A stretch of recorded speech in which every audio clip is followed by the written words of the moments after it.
Kalau alasan pribadi aku sendiri milih Wonosobo yang pertama karena Salak juga ada Madun juga kalau Salak ya. Madun. jadi dari UGM itu untuk Desa Jojogan ada 12 orang. Nah, dari masing-masing orang itu punya program kerja masing-masing. Ada yang 4 program kerja, ada yang 5 program kerja. Untuk aku sendiri dari jurusan kehutanan yang udah terlaksana itu proker besarnya penanaman kopi. Ya. Mungkin dari teman-teman kemarin juga ikut hadir ya di Gunung Kendil. Nah,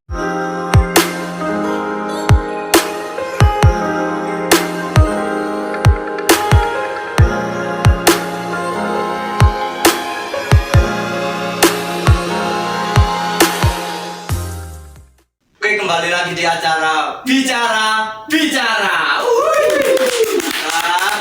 Mantap. Kali ini saya menggantikan Dani Ardiansah. Biasanya presenternya beliau karena beliau lagi ngocek.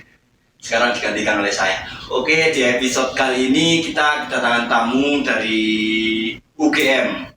Bisa perkenalkan diri dari KKN UGM. Oke, kenalin semuanya, nama aku Amelia Evrina. Teman-teman bisa panggil aku Amel.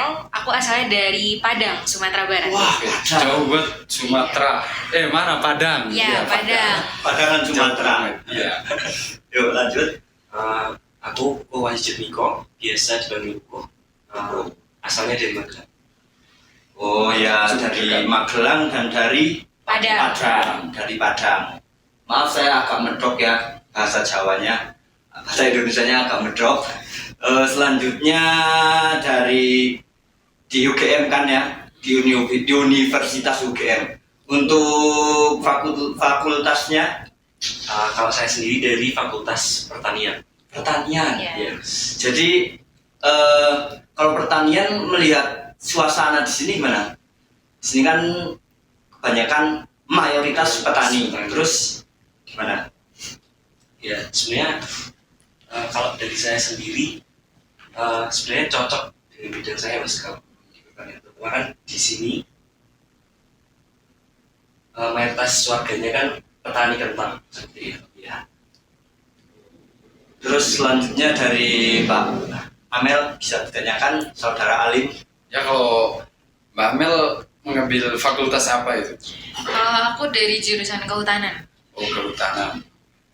Mengapa kok memilih KKN bertempat di sini? Atau sudah dipilih dari dosennya atau mengambil sendiri? Oh, enggak, kalau di sini sistemnya dari UGM untuk yang periode ini KKN-nya itu berdasarkan kemauan dari masing-masing mahasiswa. Jadi kita, kalau alasan pribadi aku sendiri milih Wonosobo yang pertama karena di sini termasuk daerah yang tinggi ya. Jadi dengan demikian pasti banyak wisata-wisata yang bisa dieksplor. Yang kedua juga dataran tinggi Dieng ini juga terkenal dengan budayanya. Jadi aku lebih pengen mengenal soal itu sih. Oke. Oh iya, kenapa memilih Jojogan gitu? Coba cerita dari awal. Sebenarnya kalau dulu awalnya kan rencana KKN itu di 2 desa. Yang pertama ada di Sikungan sama Dieng ya. Dieng. Tapi untuk desa Dieng sendiri kan masih ada KKN dari UPN waktu itu mas. Jadinya Belum selesai. belum selesai. Jadinya kita harus nyari desa lain. Kemudian ada rekomendasi dari kecamatan ke desa Jojogan. Terus alhamdulillah juga dari masyarakat sini, dari pemerintahan desa sini juga langsung ACC. Sangat welcome. Sangat welcome sekali. Mungkin selanjutnya kan udah di Jojogan udah berapa hari? Tiga 36. 36 hari. Rencana berapa hari? Rencana 50 hari Mas. Sampai tanggal 5 Februari. Terus pertama kali masuk desa Jojogan ini sekarang kesan yang dapatkan pertama masuk desa ini apa kira-kira? Aku yang pertama pas nyampe di sini dingin banget ya karena ini daerah Dieng. Pasti ya. Pastinya. Dan yang kedua pertama kali kesini tuh waktu ada festival budaya. Oh, yang kemarin tuh budaya-budaya. Nah iya benar. Festival Pas festival budaya. itu udah karena itu sebuah momen yang mendatangkan banyak warga, jadi saya juga bisa kenalan sama warga-warganya langsung ya. Di sana aku udah bisa nebak kalau di sini warganya ramah-ramah banget dan setiap ke rumah-rumah itu mesti disuguhi makanan dan minuman terus ya. Emang kalau di Padang nggak gitu? Ya gitu, cuman beda lah, punya ciri khas masing-masing daerah ya. Kalau Kukuh kurang lebih sama sih. selain dingin apa kira-kira? Selain dingin ya, mungkin lebih ke suasana masyarakatnya terus. Soalnya kehangatannya kan di sini. Terus sosialnya Ya sosialnya sangat juga kental sangat kan. kental. Tanya lagi Mas Alim. Ya, kalau Mas Kukuh itu dari Magelang ya. Iya mas. Terus di Magelang itu apakah di sana juga berkebun pertanian sayur atau buah atau apa? Oh, kebetulan kalau di Magelang itu, terutama di tempat saya mas, Iya. di sekitar rumah saya itu kebanyakan petani salak. Salak, Iya. buah itu ya. Iya buah salak. Salak juga ada matun juga kalau salak Iya, ya. ada matun Matun, juga. ya. Matun membangi. Ngerti matun Mas? Tahu. Terus kalau Mbak Amel itu apa? Apa? Di Padang itu mayoritas apa itu, atau petani atau Kalau aku asalnya dari kota Padang, jadi ya di kota? kebanyakan nih kalau nggak perkantoran atau apa gitu. Untuk yang perkebunan sendiri mungkin seperti yang teman-teman tahu ya, di daerah Sumatera itu banyaknya kebun sawit. Sawit. Itu udah daerah Sumatera Barat bagian atas yang arah ke Sumatera Utara dekat Medan. Sekarang menyeluruh ke desa Jujukan keseluruhan. Kira-kira kalau dari Mas dan Mbak KKN ini, desa Jujukan itu desa yang gimana? Misal dari pemerintahan desa atau dari kondisi desa atau yang lain. Mungkin ada kelebihan atau kekurangannya. Ada nggak? Mungkin lebih ke kegiatan di masyarakatnya aja ya mas. Kalau di desa Jujukan kan cuma ada satu dusun itu Dusun, desa. ya. Jadi kan kayak tiap malam tuh pasti ada acara seperti itu. Jadi apa ya? Suasana malamnya tuh keisi Ramai terus. ya, ramai Iya. terus. Ada isi terus. Iya. Terus kalau masalah pemerintahan desa, kekurangan apa? Kalau dibandingkan dari desa-desa kalian, misal kekurangannya apa? Kalau dibandingkan dengan tempat saya mas. Atau tempat kan di Jogja kan ya, otomatis ngekos kan, ngekos ya yang Iya, ngekos lah. Sebenarnya kalau di Jogja malah lebih apa ya? Soalnya kan juga cuma ngekos Numpang jadi tidur. nggak terlalu bersosialisasi di masyarakat situ. Tapi kalau misal di rumah ya kurang lebih sama. Pasti ada kelebihan kekurangan masing-masing mas. Terus gimana?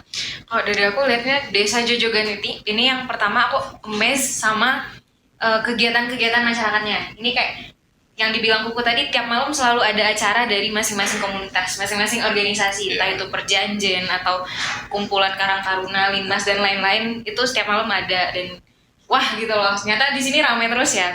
Terus yang kedua, pemuda-pemuda desa sini sebenarnya sangat-sangat aktif ya untuk membangun desa, karena aku lihat di beberapa titik di desa itu ada semacam karya dari Cipta Karang Taruna. Oh, ya. Itu juga kegiatan-kegiatan dari pemuda yang melibatkan anak-anak, entah itu edukasi dan lain-lain. Keren. Ya, berarti dari nilai kalian itu memandang desa Jojogan ini ya, itu termasuk sudah oke itulah ya. Ya. Ya, terima kasih. Oke, dari Jujukan udah lengkap lah ya. Terus kegiatan yang sudah terlaksana ataupun belum terlaksana, berapa? kira-kira yang sudah terlaksana kegiatan?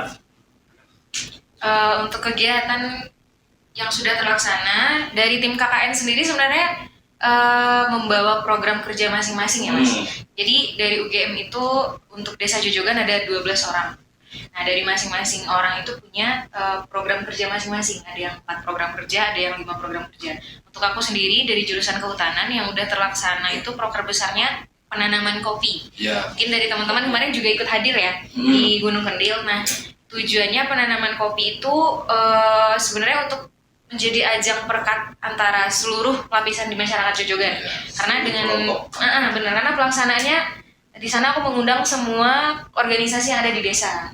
Jadi secara tidak langsung kita bareng-bareng berkegiatan di lapangan untuk menanam kopi. Terus kegiatan lain yang udah terlaksana mungkin semacam sosialisasi aku ya, sosialisasi ke sekolah-sekolah.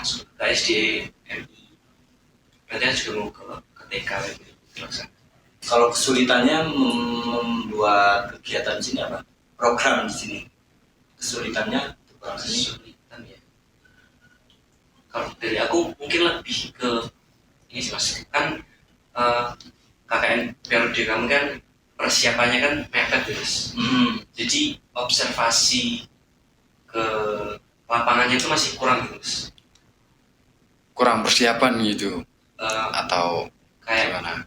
pemilihan proker yang tepat, tidak setepat gitu. Itu masih kurang lah waktunya. Berarti pemilihan program sebelum menemukan desa atau sesudah pemilihannya. Tapi kalau KKN yang biasanya yang periode 2 nih Mas, itu persiapannya tuh udah 6 bulan 6 bulan sebelumnya. sebelum pelaksanaan. Nah kalau kami cuma sebulan ya Mas? Sebulan. Sebulan. Itu sangat mepet sekali ya.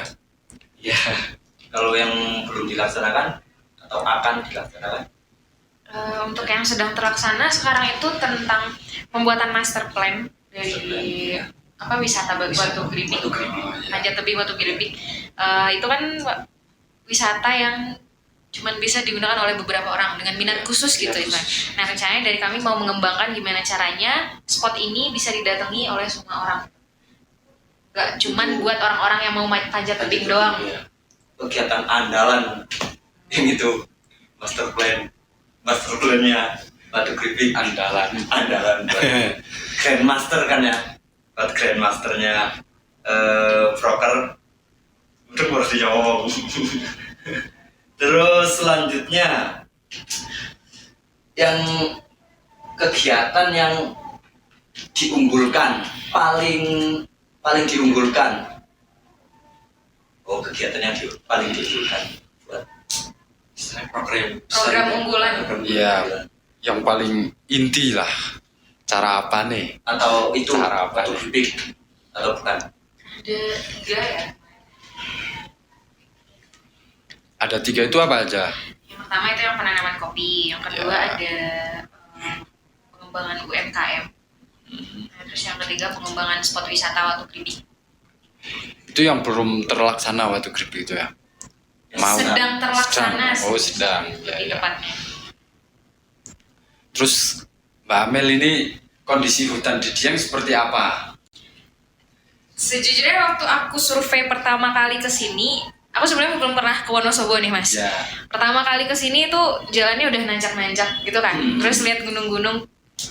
Yang pertama kali muncul di otakku gini, ini kok ladangnya nyampe puncak gitu. Oh itu. Nah, karena yang sependek pengetahuanku, wilayah puncak gunung itu bisa dijadikan sebagai kawasan lindung. Dimana artinya kalau misalnya wilayah itu curam ketika terkena hujan dan gak ada pohon-pohon yang menahan tanah di sana, kemungkinan bencananya itu besar.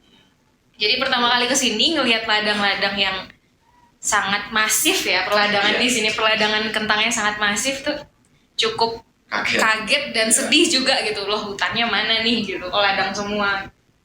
Kalau dari teori berarti termasuk kesalahan atau bukan? Ya, bisa disebut sebuah kesalahan. Atau jalan lainnya adalah jangan, istilahnya puncak itu jangan dibikin ladang. Atau bikin ladang di bagian lereng tapi diselingi dengan tanaman-tanaman pohon atau tanaman-tanaman keras. Itu istilahnya agroforestry. Karena ini juga gak cuman kita nanti yang dapat efeknya dari bencana gitu kan. Tapi sejauh ini kan berarti mengalami ini musim hujan. Terus nggak ada apa-apa atau gimana? Sedikit sih pertanyaannya. Kalau nggak ada apa-apa itu sebenarnya di luar prediksi kita ya. Tapi untuk prediksi jauh, kalau sistem ini digunakan selama bertahun-tahun ke depan, kemungkinannya besar untuk terjadi bencana. Nah betul, karena nggak ada lagi perakaran yang menahan tanahnya. Berarti cara menanggulangi berbahaya itu ya menanam pohon-pohon gitu yang akarnya udah gede gitu ya. Bukan akarnya udah gede, mungkin dimulai dari saat ini perladangan itu diselingi dengan nanam pohon atau tanaman-tanaman keras yang sekiranya akarnya itu bisa menahan tanah, menjengkram tanah. Jadi ketika ada hujan pun tanah itu nggak mudah turun gitu, istilahnya terjadi longsor. Dan yang kedua adalah wilayah puncak bukit sebisa mungkin dihindari untuk dibuka lahannya, untuk dibikin ladang gitu. Soalnya kalau di sini kan itu banyak kan ya orang bisanya membuka perhutanan gitu kan karena orang sini memang butuh gitu. Kalau nggak begitu mau gimana lagi, mau makan apa gitu, sayurannya juga sulit lah. Sedangkan kalau tanaman kentang, kalau ditanami pohon misalnya, tanaman kentangnya yang kalah, soalnya apa? Akar bisa menghambat tumbuhan kentang, terus nutupin sinar dari sinar juga kan. Terus solusi lain ada nggak? Selain Ini menanam menyangkut pohon. kepada Mas Koko ini kebetulan banget. Pertanian, Bagaimana kalau itu? Kehutanan. Heeh. Gimana Mas Koko? Apa ya Mas? Kan tadi solusi dari Mbak Amel kan Menanam setiap pohon setiap kita tanam pohon, setiap ladangan. Tapi masalahnya di kentang. Kentangnya yang kalah gitu ya. Sebenarnya mungkin ini ya, kalau saya lihat di Jojokan sendiri itu kan udah ada apa namanya tris komputer. Oh ya. Baru bahasa Inggris ayo. Bahasa Ya, Indonesianya apa? penanaman apa ya, kalau di sini kan teh wulung. Oh, teh wulung. Iya. Penanaman pohon keras di pinggiran sebagai pembatas gitu loh. Itu sebenarnya juga sudah apa ya, salah satu cara untuk menanggulangi gitu loh. Iya, meminimalisir lah istilahnya. Oh, itu sudah tergolong dari Iya. itu. Kalau agak ganggu cuman nggak terlalu kayak pohon besar gitu. iya, Kalau teh. Ya mungkin kan bisa dipilih pohon-pohon yang serangannya tidak terlalu apa ya, Menaungi. enggak atau mengganggu tanaman kentang. kalau buat pohon karika itu gimana? Apakah jadi atau tidak untuk menang? Bisa nggak buat itu karika? Kan pohonnya juga tinggi, akarnya juga lumayan lebar sih. Mengeraskan tanah itu biar tidak longsor itulah. Itu bisa nggak? Kalau karika? Pernah lihat nggak sih pohon karika? Belum pernah lihat ini Belum lihat akarnya. Pohonnya pernah. Kalau akarnya belum. Ondokir. Perlu studi literatur. Selanjutnya saran, kritik atau saran buat desa Jojokan keseluruhan. Maupun pemuda atau orang tua atau anak Buat kecil. pemuda dulu aja, buat pemuda. Ya, buat pemuda itu banyak yang kacau. Apa ya Bu? So far pemuda desa Jojokan sudah sangat aktif sih, apalagi yang kami apa ya istilahnya collab sama teman-teman KKN gitu untuk mengadakan kegiatan-kegiatan di desa sudah sangat aktif sih menurutku. Jadi nggak ada kritik sama sekali. Mungkin kedepannya bisa bikin program-program yang lebih wah lagi Ya, untuk desa, entah itu menyasar anak-anak, ibu-ibu atau lansia. Dari pemuda sendiri. Terus dari desa Jojokan keseluruhan. Kritik saran. Apa ya, mungkin lebih ke ini sih Mas, pengelolaan sampah sih kok. Sepertinya masih si kotor nah. kurang, cuman bisa buang aja kan, belum bisa mengelola sampah. Udah cukup bincang-bincang episode kali ini bersama KKN dari UGM ya. Terima kasih buat waktunya buat kalian. Terima kasih, semoga tetap sukses. Amin. Cepat kelar kuliahnya. Amin. Sudah kira-kira kapan? Tahun depan atau? Iya, insya Allah. Insya Allah. Tahun ini dong. Tahun ini. Berarti tambah semangatnya. Mungkin dari teman-teman KKN bisa bantu promosiin channel kita, channel yang baru ya. Subscribe-nya udah berapa ya, Mas Rosid? 150. 150. Waduh. Masih dikit banget ini. Belum mencakup. Dari KKN bisa promosi. Oke, buat teman-teman semua, jangan lupa buat subscribe, comment, and like YouTube channel Angkor Wat, ANCHORWHAT. Wow. Terima kasih. Kita tutup episode kali ini di acara bicara.